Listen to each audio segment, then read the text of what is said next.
ذلتوں کے بارے میں فیصلہ کر دیا کہ دیکھو کچھ چیزوں کو میں بندوں کے ہاتھ میں نہیں چھوڑوں گا، کچھ چیزوں کو میں اپنے ہاتھ میں رکھوں گا، جیسے میں رزق اپنے ہاتھ میں رکھوں گا، موت اپنے ہاتھ میں رکھوں گا، اسی طریقے سے پروردگار عالم نے قرآن مجید میں کہا کہ دو چیزوں کو بھی میں نے اپنے ہاتھ میں رکھا، وہ تو عز و انتشار، وہ تو ذل و انتشار، عزتوں کو بھی اپنے ہاتھ میں رکھا، ذلتوں کو بھی اپنے ہاتھ میں رکھا، نہ زمانہ کسی کو عزت دے سکتا ہے، نہ دنیا والے کسی کو ذلیل کر سکتے ہیں، کوئی عزت پائے گا تو خدا کے ذریعے سے، کوئی ذلیل ہوگا تو خدا اسے ذلیل کرے گا،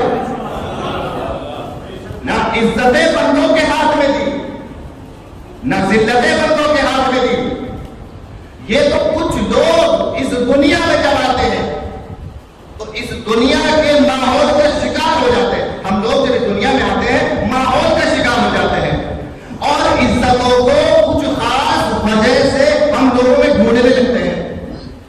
کوئی صاحب ہو سکتا ہے کسی کے اندر عزت کو دیکھے پیسے کی وجہ سے کہ بھائی اس کو عزت ملی ہے، اس کی عزت کرنی چاہیے، لوگ اس کی عزت کرتے ہیں، کیوں عزت کرتے ہیں؟ اس کے پاس پیسہ زیادہ ہو گیا ہے۔ کچھ لوگ دوسروں کی عزت کرتے ہیں، معاشرے میں کچھ عزتیں ہوتی ہیں، وہ کس کی وجہ سے؟ وہ پاور اور طاقت کی وجہ سے۔ کہ ان کی عزت ہوتی ہے کیوں؟ ان کے پاس طاقت ہے، ان کے پاس پاور ہے۔ کہ کچھ لوگوں کے پاس عزت ہوتی ہے کس کی وجہ سے ہوتی ہے؟ کچھ لوگوں کے پاس حکومت کی وجہ سے عزت ہوتی ہے۔ ان کے پاس حکومت ہے، ان کے پاس حاکمیت ہے، یہ ہمارے سر پر ہے اس لیے عزت ہے۔ تو کچھ لوگوں نے عزت کی پاور کی وجہ سے، کچھ لوگوں نے طاقت کی وجہ سے، کچھ لوگوں نے دولت کی وجہ سے، مگر ہمیں یہ جو عزتیں ملی نا یہ ٹیمپریری ملی، یہ وقتی عزتیں ملی۔ کیوں وقتی ملی؟ کہ جس کی عزت پیسے کی وجہ سے ہوئی، اس کی جب تک عزت ہوئی، جب تک جیب میں پیسہ رہا، جب پیسہ چلا گیا عزت چلی گئی۔ جس کی عہدے کی وجہ سے عزت ہوئی، اس کی حکومت کی وجہ سے عزت ہوئی، تب تک عزت ہوئی، جب تک حکومت رہی حکومت چلی گئی عزت چلی گئی۔ جس کی طاقت کی وجہ سے عزت رہی تب تک عزت رہی، جب تک طاقت رہی، کمزور پڑ گیا عزت چلی گئی۔ میں نے کہا ہمیں ایسی عزتوں کی ضرورت نہیں ہے کہ جو آئے اور چلی جائے، ہمارے پاس وہ عزتیں ہونی چاہیے کہ جو ایک بار ہمارے پاس آئے تو واپس نہ جائے۔ تو پروردگار نے کہا کہ میں نے ایسی عزتوں کو تو تقسیم کر دیا ہے، اگر ایسی عزت چاہیے کہ جو مل جائے اور کوئی چھین نہ سکے تو دیکھو ایک ہی راستہ ہے، سچے حسینی بن جانا۔ اگر سچے حسینی بن جاؤ گے، ان کے در پہ آ جاؤ گے، عزت دار بن جاؤ گے۔ اگر ان کے در کو چھوڑ دیا تو ذلت خوار بن جاؤ گے، مگر عزت دار نہیں بن سکتے۔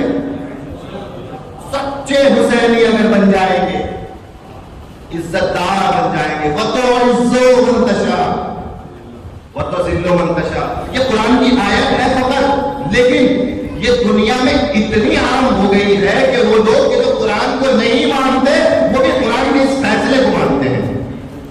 وہ قرآن کو نہیں مانتے مگر فیصلے کو مانتے کہ عزت بھی اوپر والا دیتا ہے اور ذلت بھی اوپر والا دیتا ہے۔ میں نے کچھ اگر دنیا میں عزت کے سبب ہے کہ پیسے کی وجہ سے عزت مل جائے، پاور کی وجہ سے عزت مل جائے، مگر یہ عزت اگر دنیا میں کچھ دنوں کے لیے چار لوگ عزت کرنے بھی لگے، میں یہ کہوں گا کہ وہ جو تھے پیسے والے بہت بڑے جن کی عزت ہوتی تھی، اب اگر اللہ نے ملک الموت کو حکم دیا کہ ان کی روح کو قبض کر لیا جائے، ان کی روح کو قبض کر لیا گیا، جب قبر میں پہنچے، میں کہوں گا جیسے دنیا میں چار لوگ پیسے کی وجہ سے عزت کرتے تھے، کیا قبر میں جو دو فرشتے آئیں گے عزت کریں گے؟ عزت کریں گے؟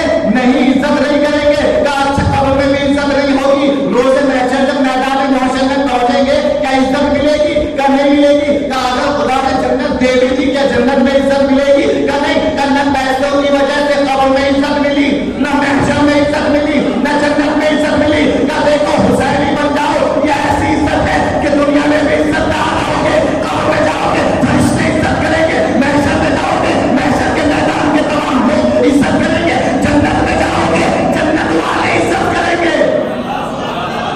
صلوات محمد والے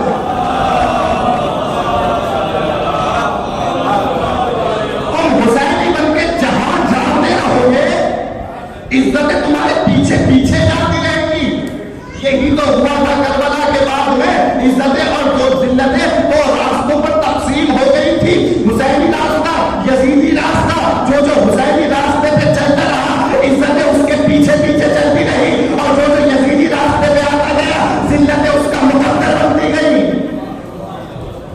یہی ہے خدا کا قانون. عزت بھی اللہ نے اپنے ہاتھ میں رکھی ہے اور ذلت بھی. اور دنیا میں آپ دیکھیں کہ جہاں جہاں بھی عزاداری ہوتی ہے, آپ کسی بھی ہندوستان کے کسی بھی صوبے میں جا کے دیکھیے, کسی بھی گاؤں میں جا کے دیکھیے, جتنے بھی لوگ رہتے ہیں, جتنے مذہب کے رہتے ہیں, چاہے کتنے بھی مذاہب کے لوگ رہتے ہوں, ان مذاہب میں حسینیوں کی خاص عزت ہوتی ہے. کسی بھی شہر میں ہو, گجرات میں ہو, بنگال میں ہو, ہر مذہب کے لوگ رہتے ہیں, لیکن تصویر تعزیہ سجادہ ہے مولانا حسین کا, اور ہر قسم کا انسان حسینیوں کی عزت کرتا ہے کہ یہ لوگ حسین کا بم بنانے والے ہیں. یہ عزت کس نے دی ہے؟ یہ ہمیں یہ عزت, یہ بلندی کس نے دی ہے؟ یہ حسین نے دی ہے, یہ آقا نے دی ہے. یقیناً ہمارے پاس جو کچھ ہے وہ امام کے صدقے میں ہے. جو ملا ہے, جو ملے گا, سب امام حسین کا صدقہ ہے.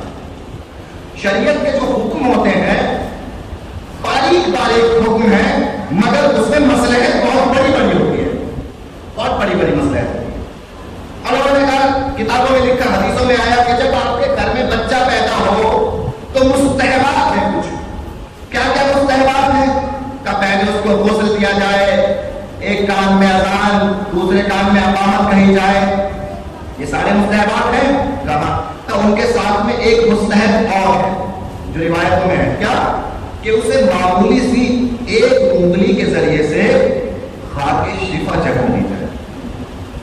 یہ مستحبات میں ہے کہ جب بچہ پیدا ہو ہلکی سی بہت معمولی سی خاک شفا اس کو چکھا دی جائے. یہ پیدا ہوئے ہم اس وقت کا مستحبات. اب کوئی صاحب اس دنیا سے رخصت ہوئے, غسل دیا گیا, کفن دیا گیا. جب غسل و کفن دے دیا گیا تو ایک اور مستحب سامنے آیا. کا کیا؟ کا ذرا کفن میں تھوڑی سی خاک شفا رکھ دی جائے, ذرا سی کفن میں خاک شفا رکھ دی جائے. ہم نے کفن میں خاک شفا رکھی, کفن بھی دیا تو کربلا کا کفن دیا, خاک شفا بھی ساتھ رکھی. چھوٹے چھوٹے شریعت کے حکم, مگر دیکھیں کتنا بڑا فلسفہ بیان کر رہے ہیں. دیکھیں جب بچہ پیدا ہوا تو مستحب ہے تھوڑی سی خاک شفا چلائی جائے, جب کوئی اس دنیا سے گیا تو مستحب ہے کفن میں خاک شفا رکھی جائے. میں سوال کروں گا پروردگار کیا ہے یہ آخر مسئلہ؟ تو جب آ رہا ہے, بھیج رہا ہے, تب خاک شفا چلوا رہا ہے, جب اس دنیا سے جا رہے کفن میں خاک شفا رکھوا رہا ہے. کیا اسی سے میں بتانا چاہتا ہوں کہ دیکھو نہ تمہاری زندگی حسین کے بغیر ہے, نہ تمہاری موت حسین کے بغیر ہے. ہماری زندگی بھی حسین کے ساتھ ہے, ہماری موت بھی حسین کے ساتھ ہے. اور حسین ہے کہ جنہوں نے ہمیں اس دنیا میں سب کچھ دیا ہے, سب کچھ حسین نے دیا. کربلا میں یہ مسئلہ جو جنگ کا مسئلہ تھا, یزید اور حسین کے درمیان کی جنگ کا, جس کو بہت زیادہ الگ انداز میں کاٹنے کی کوشش کی گئی کہ یہ کوئی اتنا بڑا معاملہ نہیں تھا, یہ کوئی ایسا خاص معاملہ نہیں تھا, یہ یزید اور حسین کا پرسنل معاملہ تھا, شہزادوں کی جنگ تھی, اور فلاں فلاں کیا کیا نہیں کہا گیا اس جنگ کے بارے میں. مگر آج بھی کربلا کا نام اور امام حسین کا نام کیوں زندہ ہے؟ آج یہ مجلسیں کیوں ہو رہی ہیں؟ آج یہ عزاداریاں کیوں ہو رہی ہیں؟ آج آپ اور ہم عزادارے میں کیوں بیٹھے ہیں؟ اس لیے تشریف لائے ہیں. اگر یہ اس وقت ایک سمپل اور ایک معمولی جنگ تھی شہزادوں کے بیچ کی, تو یہ پھر جنگ اس کا تذکرہ ختم ہو جانا چاہیے تھا, اس کا تذکرہ باقی نہ رہتا. مگر کیوں آخر اس کا تذکرہ باقی ہے؟ کیوں آخر اس کا تذکرہ آج تک کیا جاتا ہے؟ میں آپ کو ایک مثال کے ذریعے سے ایک مثال پیش کرتا ہوں. سلام پڑھے پر محمد والے محمد تھوڑا تھوڑا آگے تشریف لائے. ایک سلام پڑھے محمد والے محمد.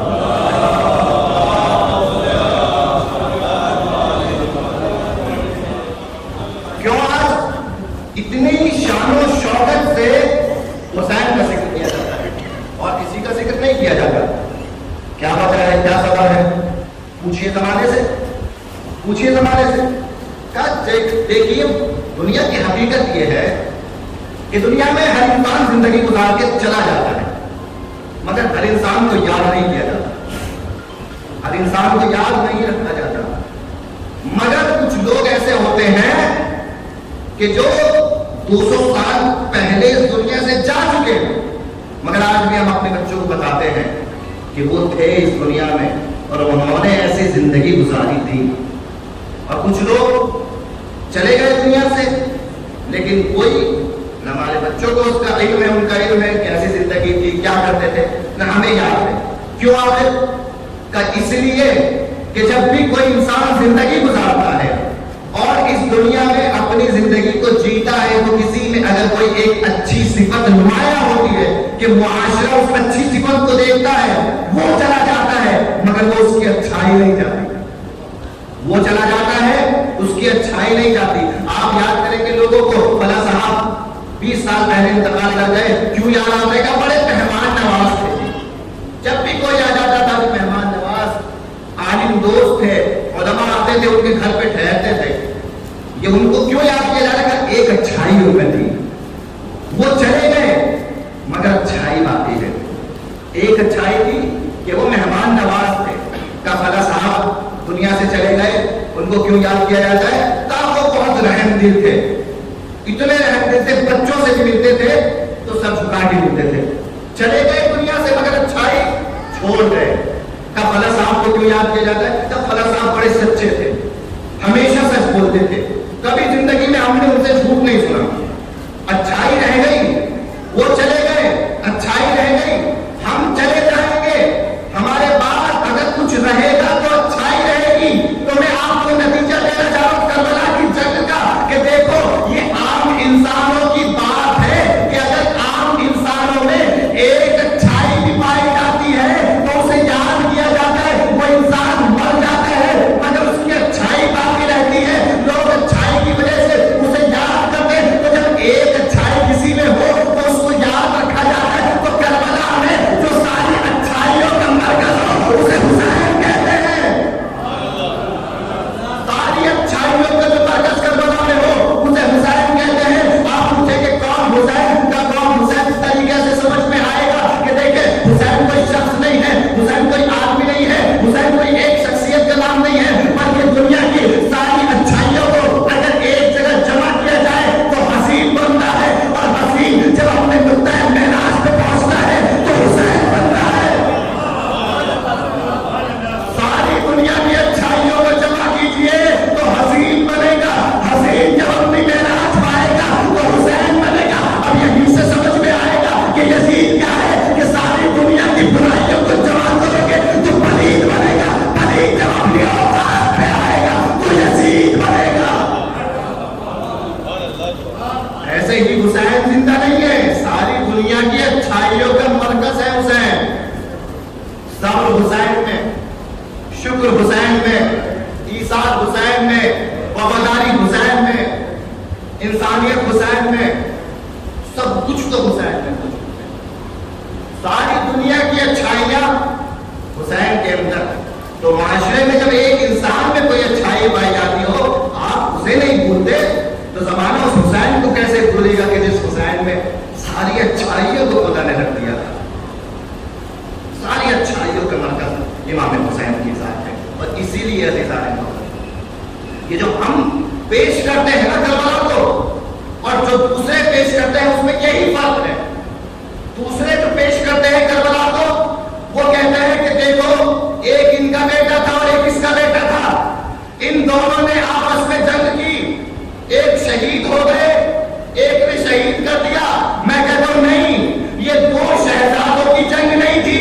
اب اس طریقے سے دیکھنا پڑے گا کہ یہ دو شہزادوں کی جنگ نہیں تھی بلکہ دنیا کی ساری اچھائیوں کی جنگ، دنیا کی ساری برائیوں سے تھی. اور عزیزان محترم یہی تو تھا کہ اچھائیوں کی جنگ برائیوں سے تھی. اب حسین نے کربلا میں اپنا سر کٹا کے اچھائیوں کو قیامت تک کے لیے زندگی دے دی. صلوات پڑھ دیں محمد والے.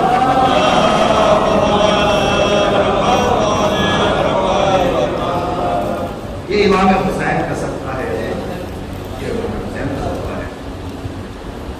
یہ کیا کرنا پڑے گا ہمیں امام حسین کو اپنے دل کے اندر جانے کے لیے؟ ہم کیسے اپنے دل میں امام حسین کو لائیں؟ جانتے حدیث کا جملہ ہے، حدیث کا جملہ ہے. حدیث ہے کہ 3 مقام دنیا میں ایسے ہیں کہ جہاں حسین کا روزہ ہے. یہ حدیث ہے. آیت اللہ شوستری اپنی کتاب قصائد حسینیہ میں بھی اس کو بیان کرتے ہیں اور بہت سی کتابوں میں بیان کی گئی. یہ حدیث کہ امام حسین کا روزہ 3 جگہ پر ہے. پہلا کربلا معلیٰ میں جہاں جاتے ہیں لوگ وہیں پہ اب جائیں گے نجف سے کربلا پیدل. ایک تو وہاں روزہ ہے. دوسرا روزہ کہاں ہے امام حسین کا؟ تو کربلا میں ہے ایک روزہ کا. دوسرا روزہ امام حسین کا عزا خانہ ہے, مجلسیں ہیں.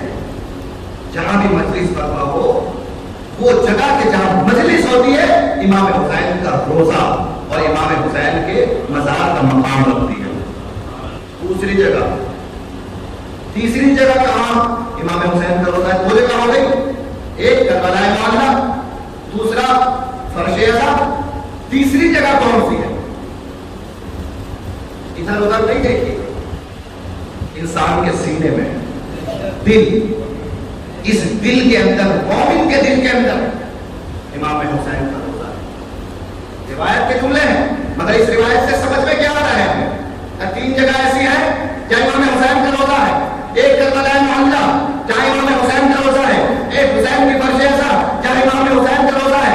ایک مومن کا دل کہ جہاں امام حسین کا روزہ ہے. کہا آپ نے حدیث سن لی مولانا مگر کچھ سمجھ میں نہیں آیا. رسول بتانا کیا چاہتے ہیں؟ حدیث کے ذریعے سے ثابت کیا ہونا چاہتا ہے؟ کیا ثابت حدیث کے ذریعے سے یہ ہونا چاہتا ہے کہ دیکھو کربلا معلیٰ میں امام حسین کا روزہ ہے, وہاں کچھ خادم خدمتیں کر رہے ہیں. ہم نے ان سے جا کے پوچھا کہ آپ امام حسین کے روزے کا خیال کس طریقے سے رکھتے ہیں؟ کہا دیکھیں یہ امام حسین کا مقدس روزہ ہے, مبارک روزہ ہے, پاکیزہ روزہ ہے. ہم اس بات کا خیال رکھتے ہیں یہاں گندگی نہ آنے پائے, یہاں نجاستیں نہ آنے پائے. جہاں اگر ذرا سا بھی کوڑا نظر آتا ہے, گندگی نظر آتی ہے, فوراً صاف کر دیتے ہیں. کیوں صاف کر دیں؟ کہ امام حسین کا روزہ ہے, اسے صاف رہنا چاہیے. عزا خانے میں آ کے دیکھا لوگ فرش عزا کو صاف کر رہے ہیں. میں نے کہا کیوں صاف کر رہے ہو؟ کہ امام حسین کا روزہ ہے, اسے صاف رہنا چاہیے. کربلا معلیٰ میں امام حسین کا روزہ ہے, اسے صاف رہنا چاہیے. فرش عزا امام حسین کا روزہ ہے, اسے صاف رہنا چاہیے. وہ دل بھی امام حسین کا روزہ ہے.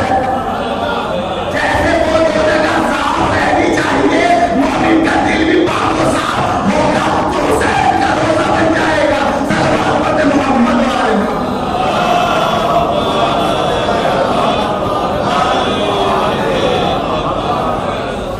ایسے وہ 2 جگہ ہیں, کتنا خیال کیا ہم نے ان کا, کوئی گندگی نہ آنے پائے. اس دل میں ظاہری گندگی نہیں آتی, اس دل میں گناہوں کی گندگی آتی ہے. باقی 2 روزے سے ظاہری گندگی صاف کی جاتی ہے, وہ روزہ پاک ہوتا ہے. اس دل سے گناہوں کو, آلودگیوں کو دور کرنا پڑتا ہے, تب اس دل میں امام حسین کا قیام ہوتا ہے. یہ امام حسین کا گھر ہے, امام حسین کا روزہ ہے. اور عزیزان محترم, یہ کربلا والوں کی عزت ہے, یہ کربلا والوں کا وقار ہے.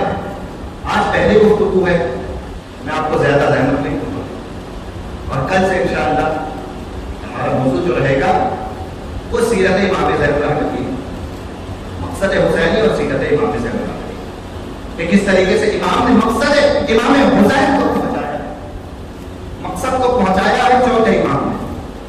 کربلا میں دین کو بچانا حسینیت کا مقصد تھا, دین کو بچانا حسینیت کا مقصد تھا, اور مقصد حسین کو بچانا یہ زینب اور سجاد کا کام تھا.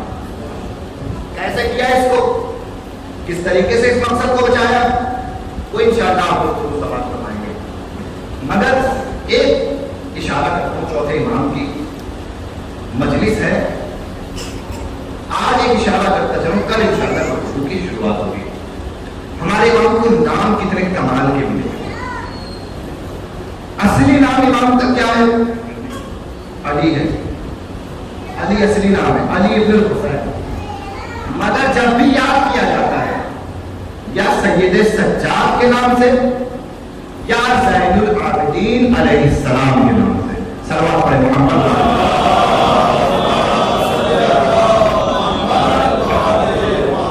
آخر کیوں امام حسین کا لقب جو ہے, بہت سارے لقب ہیں, شہید امام حسین کا لقب ہے,